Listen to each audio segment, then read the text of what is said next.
Pretty fancy artwork. You know, for their acclaimed Heartwork album, Carcass, the English death metal band, grindcore band as Jeff Walker doesn't mind being called now. They put this together for obviously for Surgical Steel. You wouldn't know it. There's not a single thing on here that says Surgical Steel. Well, it does. There's a song called Surgical Grade Steel or 316L Grade Surgical Steel. It doesn't say Carcass anywhere. I don't know if anyone's noticed. It doesn't say Carcass anywhere apart from in the kind of like the copyright or whatever. Or actually, no, it says Carcass 2013 is Bill Steer, Jeff Walker, Dan Wilding. You know, this is the thing. This guy, Ben Ash, it says introducing on live guitar, Ben Ash, great. Yes, they have the picture of the guy on live guitar.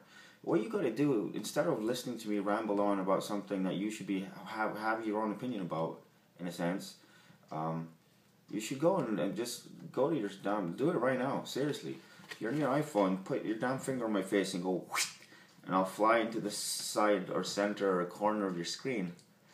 Go up to the search bar, search button. And basically, you want to put in, I think this is the bolt gun, right? Like, you know, No Country for Old Men. So what you want to do is you want to basically put in Carcass, Wacken, 2014. Wacken is a great German gig in the sky, although it's on here on Earth, so it's kind of odd that way, but. Motorhead are playing in Arena 3, says Jeff Walker. I don't know what y'all are doing here. This is how he starts the show. Motorhead are playing in Arena 3, and it's like he wants to go see Motorhead. Like Jeff Walker and this other guy, they like Nash. There's these couple of fellas called Ben and Nash or something. And I was listening to a Jeff Walker and then Bill Steer interview. They're great, actually. Listen to them. Watch Barney from Napalm Death. Talk about Utilitarian. Another great comeback album. You'll be like, comeback? Napalm Death's been doing great since blah, blah, blah, blah, blah. All their stuff since Diatribes. Okay, no, Diatribes. Okay, this is what Napalm Death is. Everyone, let me clear this up for you. The last few albums have been shit and shitter. I kind of lost track. Leaders is Not Followers is great, obviously. Leaders Not Followers, and then Music for Noise Sake. I don't know if that was a compilation or an album, but you know, Taste the Poison.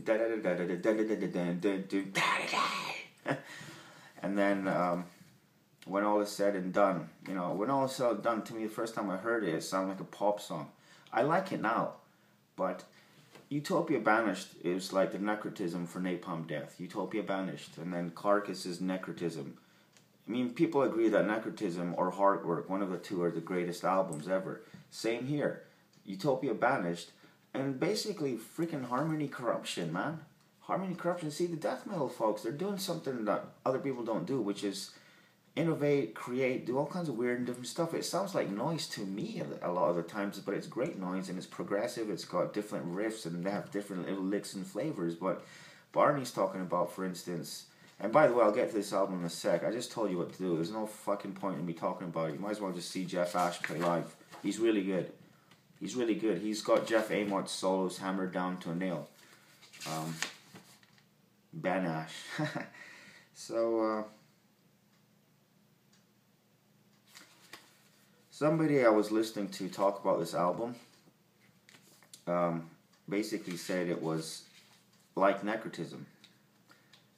This is actually someone whose opinion I highly value. I'll take my skull cap off. I got my Muslim skull cap on just to remind me to talk to y'all about fucking a congealed clot of blood. If I don't say anything else, let me say it. It's a lecture to terrorists. I don't know if you guys understand this. I speak Arabic. I'll explain it to you very shortly. It's fucking unbelievable. I sent it to my family. I'm like, this is incredible. And they're very conservative, everything. Pakistani, Shia, Muslim, we're enemies of the Taliban. If you're Shia, you can't even live in Taliban territory. Like, they basically have sayings like, if you skin a Shia and prey on his fucking hide, you get a house in heaven. I've heard that, and it's pretty grotesque. And I wouldn't put it past those fucking people now, man. Killing kids like that, right? So what was their rationale? I've been begging God to reveal to me what their rationale behind killing innocent people is over so many years. And I finally found one answer. They figured that if a person's innocent, they're sending them straight to heaven. They said we're doing these kids a favor. We're doing these fucking kids a favor. These little fucking brats. They don't know shit from shit. They're shithole from their shitter. Right? Same thing, right? They don't know the difference. So these little kids got sent to heaven. Okay? I think everyone would agree on that, yeah. God-fearing folk, at least, that there is a heaven, and if there is one, these kids went straight there, no question. Eyes shut here, eyes open there, right? And it's like, there's like a moment of utter fucking horror beyond belief, and you can't register it in your brain. That's all that shit is. So, Jeff Amott, and then this guy, and then Barney from Napalm Death, he's talking about utilitarian. It's some good stuff. I was going to say something about what he said, but, oh yeah, he says like, basically, he's like, well, you know what it is, like, he's Birmingham, I can't do a Birmingham accent anyway, but, he's like, and Carcass are from Liverpool. You may know, and you must know, that Bill Steer, Carcass guitarist, was fucking he was basically founding guitarist in Napalm Death, more or less. Like, he was the one who they released he did Scum, right? And I know he did Death by Manipulation, side B, right? Fucking A, right, you know? And then this other guy from Cathedral, Lee Dorian, right? He went off into the glam rock kind of world. What happened to him? He couldn't come back to death metal after that. He'd be ballyhooed off the stage, you know. But the whole point of death metal is punk was the genre that said we don't give a fuck. And Napalm Death is Nazi punks die. And he used to say that punk's dead, right? Used to. But the whole thing is, like, who gives a fuck what anyone says or who cares about anything? The whole thing is to be so extreme in a fashion that it does offend you. Except the music. The music's not meant to offend you. The music is just angst-ridden aggression, right? So, there you go. Now I'll talk about this album. And if you've listened this far, you might as well tune in for some good stuff. So somebody said, stay tuned for some good nuggets here. If you're interested in my opinion, at this point I will say that there is one valid reason to listen to someone else's opinion. Well-formed opinion will give you some cogent analytical tools with which to gauge music going forward. If you like the band, and I like the band, and you like what I'm saying about the band, and I bring new meaning to it, that's pretty cool too, right? So, Napalm Death, Carcass, and so they're basically brother and sister bands, essentially. And Carcass went off into solos and all this kind of stuff. Jesse Pintado of Napalm Death, my fucking neighbors are smoking weed. You might hear him coughing, that's alright. I'm headed off to work on getting some myself. So, anyhow, Unfit for Consumption, single, you know, you start listening to it and it's like, wake up and smell the carcass. Wake up and smell the carcass, right? The fetid, rotting carcass of the present world. It's a carcass because it's like dead man walking. This is fucking dead globe spinning. World keeps turning, but it's also an unfit earth, right?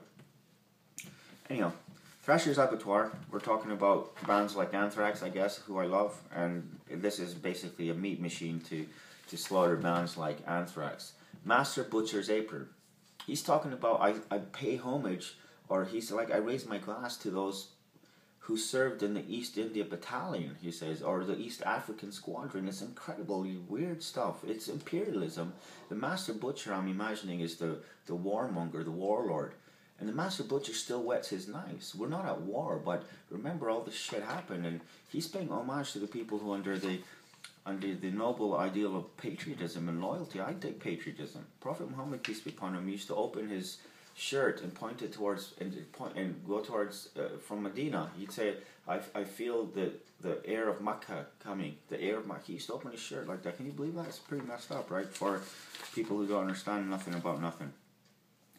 And another thing about this album before I proceed is, in terms of lyrics, these guys are the masters. Like Jeff Walker, walking fucking encyclopedia of the English language. He's not even a dictionary. You won't find half of these words in a dictionary. And I won't say, hey, I tried and looked. I don't need to look. I've never heard of nothing like this. And if you can find a word like, you know, just go to Unfit for Human Consumption. You need a medical dictionary in order to understand what he's doing. Like, I think it was Bill's dad who was a vet, and then they went in and they take up pictures of all kinds of chopped up animals, and then they put on human faces here and there, and they created such grotesque and realistic imagery that the thought police were after them for a while. Fucking Germany, East Germany or some shit, right? And then the UK even, they're waiting for people to come knocking on their door, and they were like, we didn't want to go out in public and all this kind of nonsense. Listen to the first few words from Unfit for Human Consumption. Seductive lymphadenitis. So if you want to try and stand there and sing this shit, you better have read it a couple of times and not just wait for the music, right? Delectable septic metritis. Tempting glanders jaundice. Jaundice is like the only thing that you've understood so far. Delectable, seductive, and jaundice, right? For human consumption and fit. So basically he's talking about, it's a very interesting idea. Food that you eat and what's left over is thrown to the dogs, right? It says unfit for human consumption and appetite for bovine destruction. So basically it's so grotesque, and it's probably cannibalism or something, but you're feeding dogs something that they're gonna die. But that's just basically, you're eating every part of a body until those fatal parts, like, you know, the gallbladder or you know, the basically things that take out all the poisons from the body, right, and store them, right? And you know, the shit sack would be one of them too, unfortunately. But going on, Captive Bolt Pistol, another great song. Every song in this record is not 99%. You always leave that 1% out there, right? But every song I've heard so far in the new U2 fucking thingy is a great tune. The U2 album, Songs of Innocence, you can download it onto your iPhone for free. I think Steve Jobs, or it was Tim Cook, the new guy who set that up. He somehow convinced them that they'd be paid enough money that it'd be worthwhile, and it's a great fucking move. It's such a great move that it's like what Beyonce did something similar apparently. And hers was the #1 best-selling album of 2013 or something. So a guy like me, I'll download it and listen, and I'm like, I want to listen to the lyrics. I want to see the blah blah blah. So if you're in the music store, then you're like, you look for it. You too. I swear to you, I really believe in digital IP schmip, intellectual property. I'm a writer, man. I got books out there, whole fucking books. I don't even publish them because I'm like, they're out there on the internet, and I'll put them on my blog, link to them, and YouTube videos and all this kind of shit. And it's like, if you read it and it's all right, then it's all right. So I'm rich in 13 minutes. A guy whose opinion I highly valued said this is like necrotism. Napalm Death and these guys, okay, let me compare it to U2. U2, Pink Floyd. Pink Floyd, you've got Dark Side of the Moon. Metallica, you got the Black Album. A fucking Joshua Tree for U2.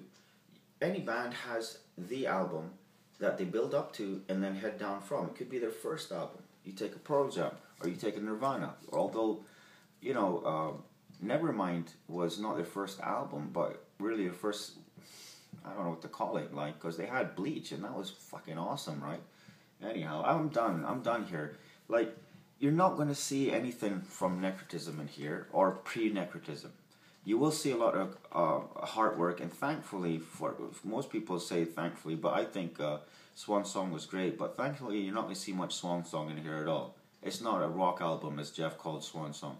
So I'm going to sign out for now. Artwork is amazing, lyrics are blazing, and the song. He talks about the terrorists and the fact that they're betraying the prophet. Count, decapitate, the physique you made with the praiseworthy's blade. Come eradicate the false imam, slay in the great prophet's name. 3 times in the first few lines, 3 lines. Heathenist Dar al-Harb is a house of war you create for the holy prophet you maim.